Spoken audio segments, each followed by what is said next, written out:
bienvenidos al Observatorio de Paz, a Voces que Construyen Paz. El día de hoy estamos con la profesora Natalie Niño, que es experta en cuestiones de género, adicionalmente miembro activo del Observatorio de Paz y a cargo de la clase de Filosofía de Género e Instituciones del Derecho. Bienvenida, profe Natalie. Y bueno, vamos a partir aquí con unas preguntas. Inicialmente quiero preguntarte por qué hablamos de violencia de género y por qué casi siempre da la sensación de que nos referimos a las mujeres cuando hablamos de estos temas. Ok, bueno, es muy importante pensar el concepto de violencia de género primero desde la primera palabra, violencia. Para eso quisiera hacer la referencia a Galton, es un filósofo que estudia los temas de violencia y él establece como dos dimensiones de la violencia, una parte que es invisible, otra parte que es visible.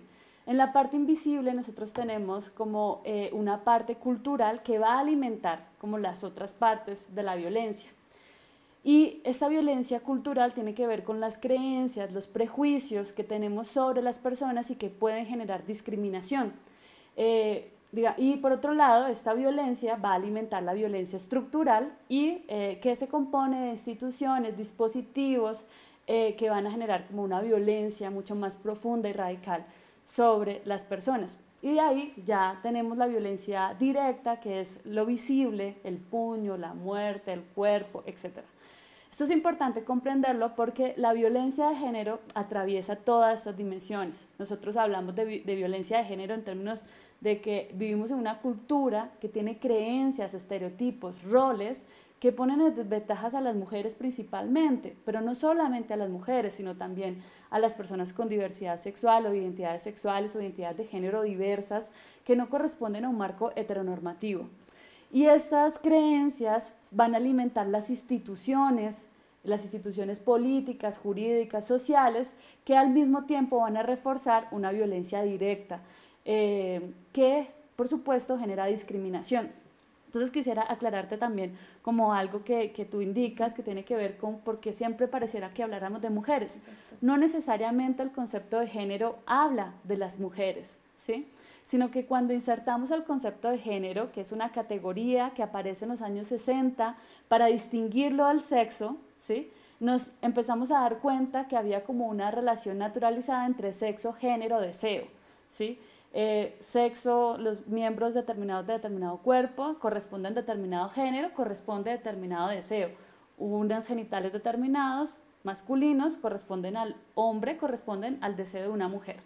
Todo esto fue como desmitificándose, abriéndose puertas, y lo que nos dimos cuenta es que vivíamos en una sociedad donde las mujeres principalmente sufrían de este sistema heteronormativo. Bueno, profe Natalie, adicionalmente tenemos que hacer referencia al conflicto armado.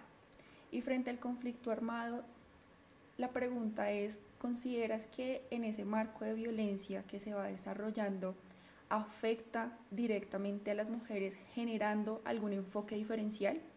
Claro, digamos que la violencia de género que afecta, digamos, entre los grupos principales a las mujeres, pues en un marco del conflicto armado interno generó pues unos daños desproporcionales. Con esto no queremos negar que los otros cuerpos, los masculinos, no sufrieron del marco del conflicto armado interno, sino que nosotros tenemos que pensar la violencia de manera diferente. Las causas que generan la violencia de género son muy distintas sobre las mujeres que sobre los hombres. Entonces, por ejemplo, si revisamos informes de la Comisión de la Verdad, como La guerra inscrita en el cuerpo, nos empezamos a dar cuenta que depende del territorio nacional donde nos ubiquemos. Asimismo, las mujeres sufren de manera diferenciada la violencia.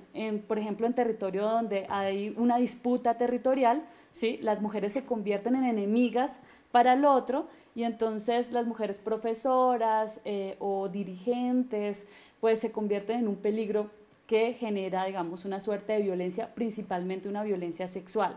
En otros territorios, como por ejemplo donde las mujeres, digamos, donde hay un territorio más de control de un grupo, las mujeres se convierten en apropiables, ¿sí? Esos conceptos que utiliza el Centro Nacional de Memoria Histórica. Entonces, ¿qué son mujeres apropiables? Para eso me gusta utilizar un caso que es desgarrador, en donde un colegio hacía reinados de belleza para exponer a las niñas ante los grupos armados. Entonces aquí vemos cómo las mujeres se convierten en objetos en deseo sexual que se materializa, digamos, a través de las instituciones y que ayudan a este propósito. Y otro muy distinto es el escenario intrafilas, ¿sí? En donde las mujeres sufren, por ejemplo, de abortos forzosos, ¿sí? O de violencia sexual sistemática. Y entonces, digamos que dependiendo de los escenarios, en un escenario en disputa, de control territorial o intrafilas, las mujeres sufren de manera distinta la violencia en un marco del conflicto armado interno. Y eso es importante tenerlo en cuenta para al mismo tiempo saber cuáles son las causas y atacarlas desde allí. Bueno, profe Natalie, ya que nos has comentado sobre ciertas circunstancias que pasan en el conflicto armado, ¿cómo crees, cómo piensas que el enfoque de género puede ayudar a resolver este problema? Bueno, el enfoque de género es un concepto muy interesante, desarrollado desde el derecho internacional a partir de las luchas de las mujeres y también tiene un largo desarrollo constitucional en Colombia. La Corte Constitucional ha venido trabajando este concepto sistemáticamente.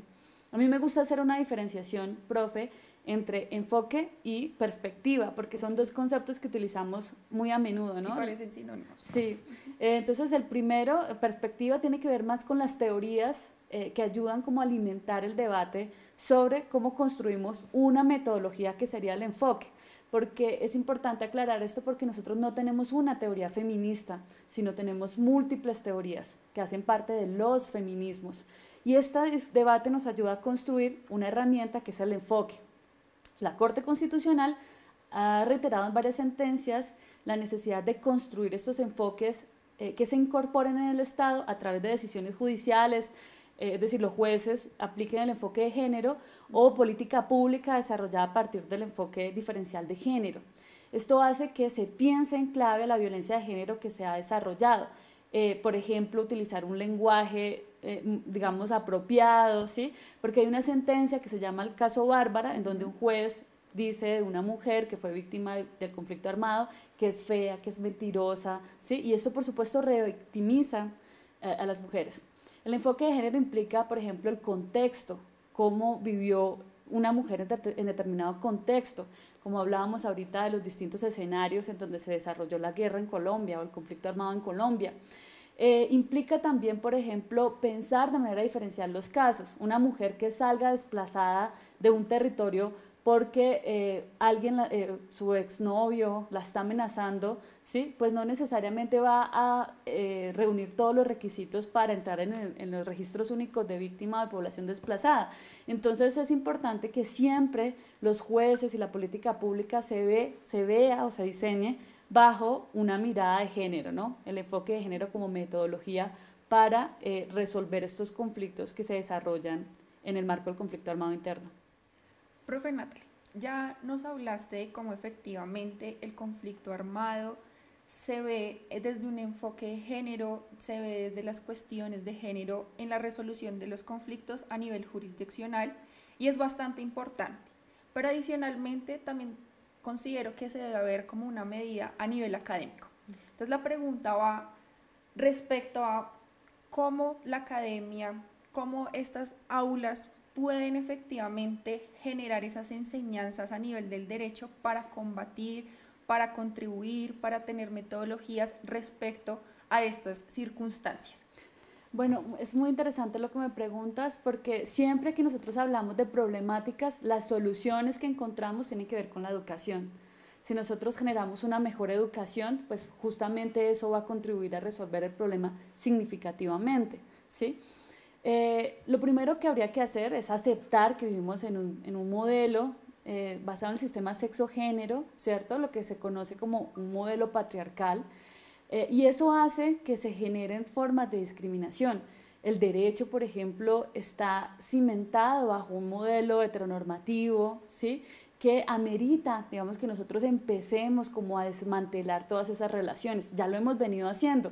El Código Civil, que está aún vigente, pues estaba cimentado bajo ese modelo heteronormativo, donde las mujeres prácticamente eran un objeto del esposo, ¿no? un incapaz relativo. Y eso fue, digamos, transformándose en la medida en que fuimos desarrollándose. Pero en todas las áreas necesitamos construir esa mirada diferencial para digamos, mejorar las condiciones de las personas. Pensemos, por ejemplo, en el derecho laboral, el trabajo reproductivo altamente precarizado, poco valorado, pues eso genera un montón de discriminación. Entonces, si empezamos área por área del derecho y a enseñar desde allí, pues podríamos contribuir mucho a la producción de instituciones del derecho y a dar igualdad y libertad para todas las personas.